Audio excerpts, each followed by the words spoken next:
Behind the Book, once again brought to you by the Play MGM app. This week, live from the MGM Grand VIP area, Gil Alexander from the Vegas Stats and Information Network, alongside the star of the show, the big man, Vice President of Race and Sports, MGM Resorts International, Jay Rude. Jay, what's happening? No, not a lot. Getting ready for another good weekend of football. I got a big smile on my face, so we had a pretty good week last week. I bet you did. Yeah. 4 underdogs cashing. Thank you, Andy Reid. We'll talk about that momentarily. 4 underdogs cashing, 3 unders out of 4. All the teasers of the favorites go down Crushed early. in the first game. Thank you very much. So smug about it. By the way, is it too late to cash my 25-1 ticket on the Georgia Bulldogs? Yeah, you should have sold it to somebody at halftime. Damn. Yeah. All right, on today's show, though, the NFL divisional round. We'll get into all these games. Atlanta at Philly, Tennessee at New England on Saturday, and then, of course, Jacksonville at Pittsburgh and New Orleans at Minnesota on Sunday. It's the NFL divisional round. Behind the Book.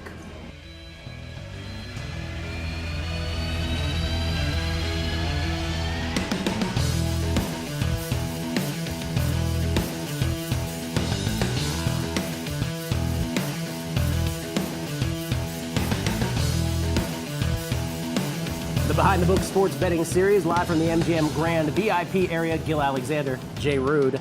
Division week, division round in the NFL playoffs. Ready to do this? Yeah, Falcons. Let us start with the first game. Yes, Atlanta at Philadelphia. This game, Jay, is a 4:35 p.m. Eastern kickoff on Saturday. Now, here's the thing. The Atlanta Falcons, defending NFC champs, we've talked about recency before.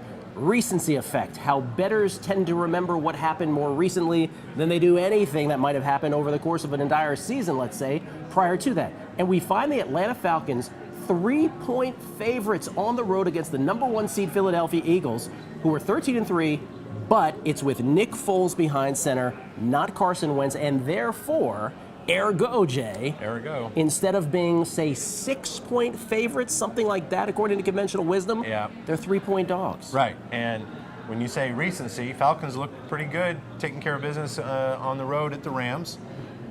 And the last time we saw the Eagles, they kind of were a mess. Yes. Kind of were a mess with Foles back there. They couldn't figure out whether they wanted to start him or rest him, so they just put him in for a quarter and then took him out. And I don't think they did him any favors from getting up to speed for what he's going to have to do, or for knocking any rust off or anything. I think it was either you sit him or you start him and you make him play the whole game. But so we're going to be massive Eagle fans in this spot. I'm with you. Yeah. I'm on the Eagles. If you give me 3 points, I'm taking the Eagles here. Yeah, we've already had big play come in and buy it down to 2.5. So we're going to need, I think, an outright here. This is going to be our Kansas City game of the week. We're going to need the Eagles to set the tone. If we don't get there, we're going to be going down a hill on a toboggan, hoping to avoid some trees and rocks. Excellent Winter Olympics-like reference. Absolutely, there. It's coming up. I think 3 is the point of resistance. When it gets to 3, all the sharps will grab the Eagles. If it goes to 2.5, I think it bounces between those 2 numbers.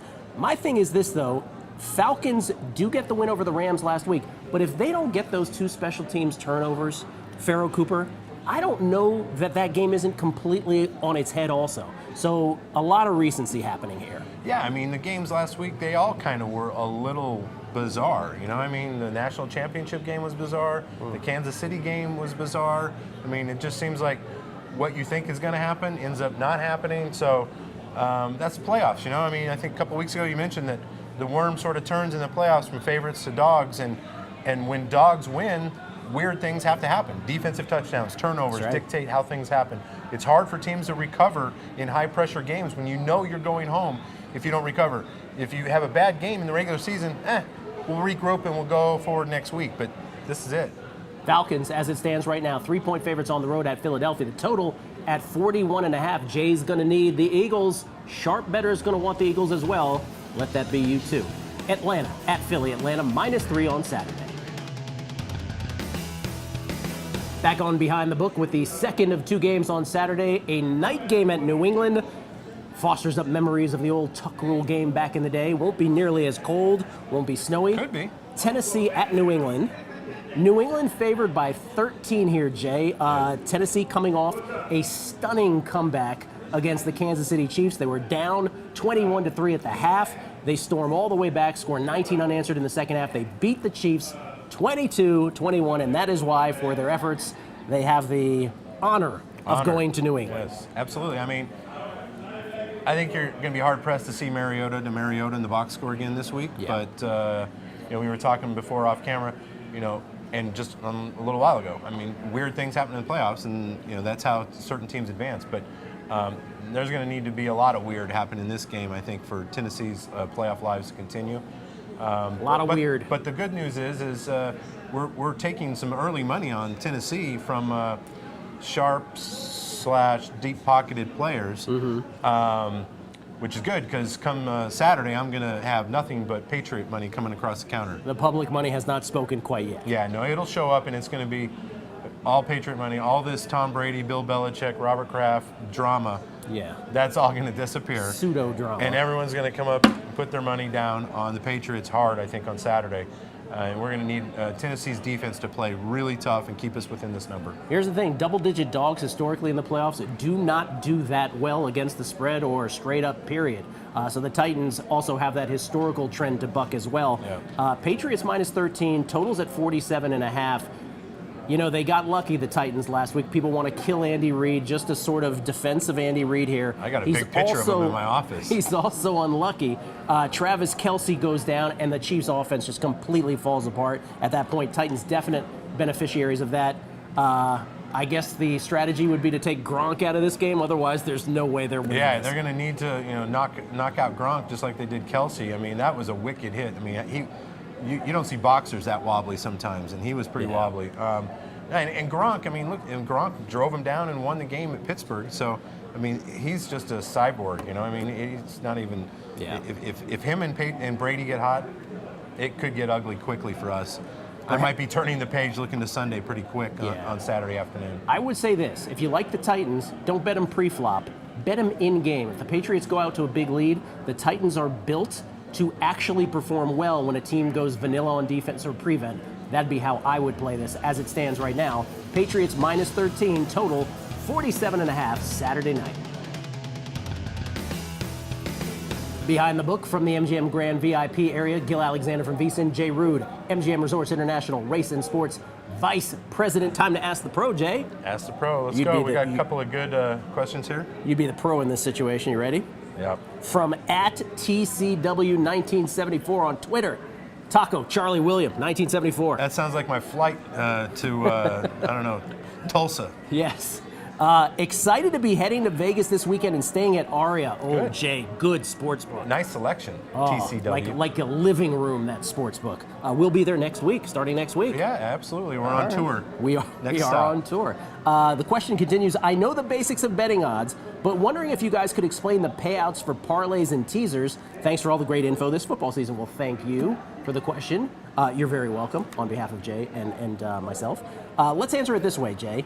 Parlays and teasers, why are the payouts what they are? Let's say that. Significantly different. Yeah. Right. And so what teasers are is they are an alternate handicap that you get on a team in your favor, obviously, right? So if the handicap normal point spread is minus 1.5, and on teasers you're gonna alter that to say plus 7.5. You take a 6-point teaser, and you're going to do that with every team that you get. So that you're actually buying those points up to that, and that's reflected in the parlay, in the payout that you're going to get on a teaser, because a 3-team parlay pays 6-1, but a 3-team teaser, you're getting 18 points towards your 3 teams. So you're going to pay the price on the payout on that. So you're either going to take odds or you're going to take points, and it depends on which one's more valuable to you. If you take the points, then you're going to take that 3-team parlay basically down to about 8-5, 9-5 payout for those 3 teams. But you have a much more comfortable feeling because you have more points on your side. That's you don't right. have to cover so much. You don't have to cover if you're laying favorites, or you're getting more if you're taking dogs. So you're either taking money or you're taking points. That's basically what it boils down to. Teasers, multiple bets tied together, adjust the points in your favor, but you got to hit all legs of that bet. Parlays, the spreads stay the same. You got to hit all of them, so the payout, therefore, that much more bang for your buck, as they say. Yes. The key with teasers. Parlay. Yeah, don't do that. That's why they keep building sports books and casinos. Teasers, on the other hand, there's a game coming up we're about to talk about. 7.5 point spread, Pittsburgh, Jacksonville. You tease that through key numbers of 7 and 3. Yeah. You're doing the blackjack thing where you're counting cards and putting the advantage in your favor. We'll talk about that next on Behind the Book. It is the Behind the Book Sports Betting Series once again from the MGM Grand VIP area. Gil Alexander, Jay Root. It's all brought to you by the Play MGM app. Please, if you come to Las Vegas, why fight the lines? Get on the app. Bet from the comforts of your room, a restaurant. Pool. A little cold, but pool. It's still open. In the water. Might Yes. not work there. At lunch, while you're sitting on the little bench outside Victoria's Secrets waiting for your wife, you can maybe get a bet. That too. Jacksonville at Pittsburgh, Jay, on Sunday. Early game, 1:05 p.m. Eastern, kickoff 10:05 p.m. Pacific. Steelers, minus 7.5, total at 41. Steelers trying to make amends, to avenge, if you will, their Week 5 beatdown at the hands of Jacksonville. Jacksonville beat them 30-9 that day. Big Ben with 5 picks, 2 of which were returned for touchdowns. Blake Bortles in that game, incidentally, threw for less than 100 yards, exactly what he did in last week's win for the Jaguars over the Bills. He actually had more rushing yards than passing yards. Only the second man, along with Michael Vick, last week. Did he have more rushing yards in the week that he played Pittsburgh? No, but last week more rushing yards than passing yards. Only the second man since Michael Vick to win a playoff game doing that.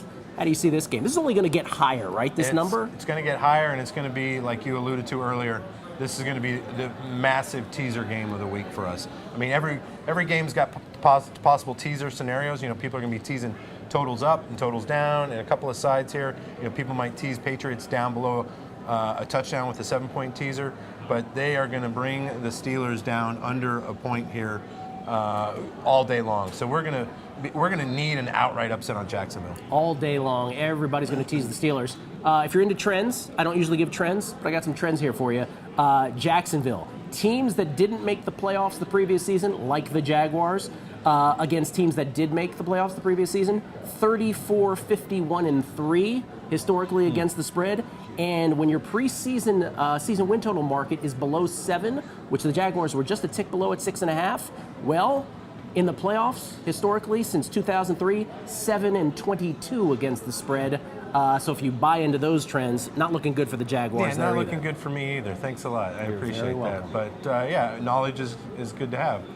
Ignorance is bliss in my business, but that's okay. But yeah, I mean, again, it's going to be all Steelers. I mean, hard pressed. Based off of what they watched the week before, we always say they saw the week before. They saw them score only 10 against Bills, who the Bills really had a lot of opportunities to put more points on the board and couldn't get it done. I don't think that's going to be the case with the Steelers. We're going to be, all out Jaguar fans, but it's going to be rough. Todd Haley, run the football. Don't try to pass against the Jaguars defense. Jaguars 7.5-point dogs on the road against Pittsburgh. Antonio Brown will play. Don't be the guy that has your money on Blake Bortles and come to that realization when it's too late.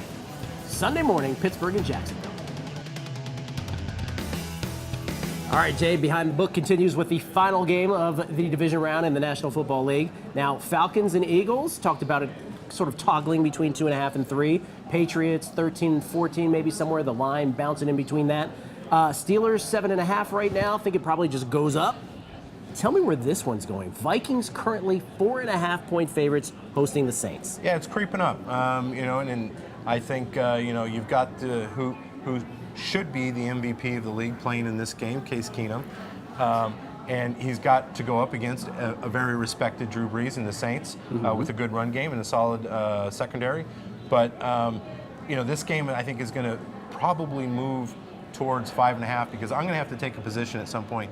After all these other results come in, all the money is going to flow into this game, all the parlay money, all the teaser money, everything is going to come into this game, and it's going to look like a mess on the screen for me. Yeah. It's going to look like I don't know how to book because there's going to be minuses every which way because you got parlays going to the Saints, you're going to have teasers going to the Saints, you're going to have money line parlays going into the Vikings. All over the place. Yeah, it's going to be all over the place. So as soon as the Steeler game is done, and the tourniquet has been ripped off on that game, I'm going to have to figure out how to make money on Sunday, and I think that's going to be by pushing this game up a little bit higher than 4.5, take a position, and see if we can't beat the Saints. That's why you get paid the big bucks. Yeah. To figure that or stuff a really out. nasty phone call on Monday morning. Yeah, one or the other. Wowing you with trends in that spirit. Here's one more. If you like the Vikings or you like Case Keenum like Jay seems to, first-time quarterbacks actually a thing in the playoffs. They went 2-2 last week, did first-time quarterbacks, but since 2000, 16, 29, and 2 against the spread. Case Keenum's first time, obviously, in a playoff game. It really is a thing. Experience matters at that position. Experience matters. I mean, Drew Brees has 12. Obviously, he's done well when he's gotten in there a few times, but he hasn't necessarily racked them up like Tom Brady's got 34 starts. So, Right. you know, and it's home crowd, great defense. I think the Vikings, I think they might be on a magical carpet ride. A magical carpet ride. Well said. On that note, good luck with all your bets this weekend. Whatever the game you play is, or if you tease and parlay multiple games together, good luck to you. As always, we appreciate you watching Behind the Book. Next week, from the Aria, as always, the show brought to you by the Play MGM app.